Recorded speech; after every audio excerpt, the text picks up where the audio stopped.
Lucid Air hijacks Tesla's future is our show for today. This is Greg for Teslafaninsight. Thanks once again for joining us. If this is your first time, welcome. Repeat visitor, welcome back. Also wanted to encourage you to consider our Patreon because we actually have a lot of information shared that will assist you in your trading and investing process on a daily basis for our highest level participants. So I had a chance to check out Lucid a bit, and I have to say that the company is mind-bogglingly amazing. If you have not had a chance to review the YouTube-based video that they introduced their vehicles with, I want to say it's well worth the price of admission and encourage you to do so.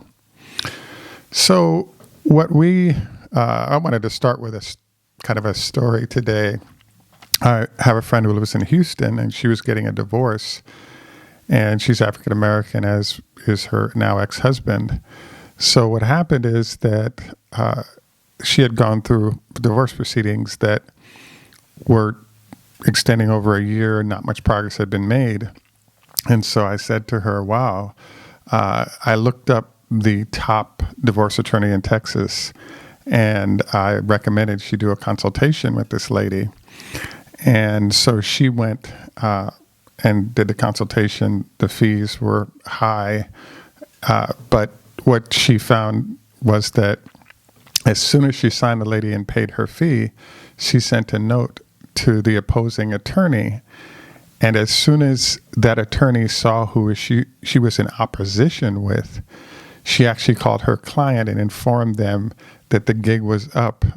They would have to settle immediately because there's no way they could actually deal with that firm given the set of circumstances. And the previous lawyer that they'd been working with did not have the preparation or capabilities of that large firm.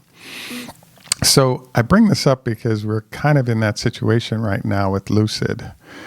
I actually chose a thumbnail of the CEO of Lucid sitting in a race car. Lucid has so much money that they built battery packs and cars for a racing series, and they've had that series going for a year and successfully allowing their packs to be tested at that level, at a racing level. One of the most famous automotive lines ever is when the folks where DeLorean was doing his car, he made the comment to one of his staff, hey, as a former GM executive, we want to have that car on the road 24 hours a day, maybe 7 to 10 cars. That way we can understand breakdowns and other issues that might happen at the long mile range and anticipate of customers' needs. So one of his staff came back to him and said, we actually don't have money for that. And he was like, well, how about one car? And so I don't know how much action that car got because they did have a lot of repair issues for the vehicle, even though it was a great car. But I digress to point out that in this case, with startup companies, they're hard-pressed to have enough money just to keep operations going. These guys had so much money they could build packs and have those cars running for long mileage under very, very intense performance situations of racing for a whole year, and then gather the data from that to figure out where they're at. So they definitely highlight this as part of their ad, and it illustrates the fact that having deep pockets like the Saudis is a really helpful process in how you're going to get the win here. So that's just one of the illustrations of how deep-pocketed the folks at Lucid are. In essence, they have deeper pockets than Tesla does. So the trajectory on my Lucid exposure has been, when I first heard about them, there had been fits and starts. There were changes of who was doing funding, et cetera. And I thought they might go the way of Faraday and some of the other Tesla competitors. And so I was reticent to put time into it. Then maybe 2 months ago, a good buddy of mine pointed out, hey, the specs are so good, even though I'm a Tesla guy, I want to get one of those just to say I have one. When you look at the 200 mile per hour top end, when you look at the 2.50 to 60, the 500 mile range, the statistics they're putting out are phenomenal. And therefore, I just think it's going to be an amazing car. And now that I've gotten a chance to see all the numbers, I have to say that this company is a real game changer for Tesla in an interesting way. So one of the themes about Tesla that's been interesting to watch is how similar it is in some ways to Apple computers. And one of the interesting challenges right now that Tesla faces, and I think this decision will be made in the next 30 to 90 days by the company, is to license or not license. Elon recently announced for like the fifth time that he might be open to licensing battery technology and batteries to competitors. As we discussed in the past, the reason why Mercedes-Benz and Tesla broke up 4 years ago was that Mercedes, after supporting the early days of Tesla, expected that Tesla would allow Mercedes to license its battery technology for their vehicles. And when time came, Elon informed Mercedes that he would give them the standard market capabilities that they might get from LG or some of the other Korean manufacturers, but that they would not get a hold of Tesla technology that was sitting in the Model S and all the other Tesla vehicles currently. And so that was the source of the breakup of the two companies. So what's interesting to me is that as Lucid has finally arrived at the door of opening, about 3 months ago, Elon introduced the idea that they might be open to licensing their technology to other companies. And he kind of says this once a year, once every other year, and it actually has never occurred, even though, as we know, the open patents were done and other things have been done by Tesla to support the growth of other firms within the industry. So now, as you may recall, what happened is that Apple actually got sort of the Windows technology that they were working with on the Macs from Xerox, and they implemented on a technology basis widely and were very successful. Bill Gates came calling to figure out if Apple would help them port, if you will, Mac technology over to Microsoft as Windows. And once that was done, you now ended up with an interesting position where you had Windows in the Mac zone, where Apple wanted to control both hardware and software and not license to anyone. And on the Microsoft world, they decided to license to everybody and just keep a hold of the operating system. So eventually now Apple has eclipsed Microsoft in terms of market cap, et cetera, as it's grown into a huge company. But up until very recently, a decision to license by Microsoft turned out to be an excellent plan and excellently profitable for that company. Now because of Lucid, we've now arrived at an inflection point for Tesla and for Lucid. According to Lucid right now, their next plan is to start building cars in Arizona and then bring in SUVs and sort of grow the company, if you will, organically. The other choice they have is to sort of build specialty cars associated with what they want to do uniquely and license their technology to all the other OEMs, much like Microsoft did. So the question that's popping up is, will Lucid become Microsoft and actually do the licenses of their technology? Because the software combined with hardware, particularly the software and the thermal management system, is Tesla's secret sauce that gives them a big advantage that nobody else has been able to close out. And now we actually have someone doing that. And so the question mark that's lurking is, will Tesla license or will Lucid license? And whoever does it first, I think, becomes a huge company way larger than the other. I'd say that the threat that lurks is that if Daimler or GM or any of the big Toyota, any of them licensed this technology. They already had the manufacturing facilities globally to get cars pushed out in large numbers. The problem they have is, number one, the battery, and two, the thermal management system. So if, in fact, they get a hold of this, there's no competitive edge that Tesla retains. And so I think Tesla potentially ends up becoming a good company, a profitable company, but nothing like the size that it would have become had Lucid not come to market with their product and with the specs that they're able to deliver. And they're able to demonstrate it, deliver those specs. It's one thing, as I was thinking through it, I initially thought that Lucid was a little bit like Nikola in that they don't have any cars on the road yet. So consumers would be reticent to buy something that's brand new that doesn't have a lot of data on it. Not the case in terms of Lucid. They actually have data for the cars over 1 or 2 years of racing that they can leverage both to improve what they're doing as a company and also articulate to consumers that they're ready to go and ready to deliver vehicles that are superior to everything on the planet, including Teslas. So I think that this is a watershed moment for Tesla.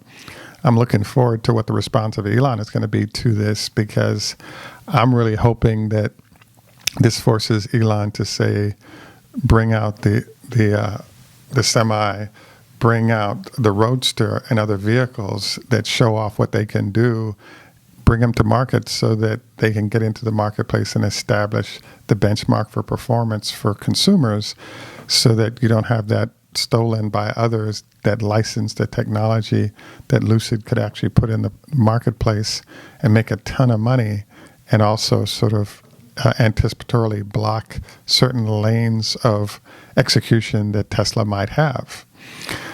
So the next question is, what I think is going to happen here? Well, I was impressed to hear Elon actually talk about the fact that he was considering licensing again. And after he said it now probably for the 5th or 6th time in the last 5 years without executing it, I pretty much wrote it off as another example of him sort of threatening to do something that a lot of people are talking about.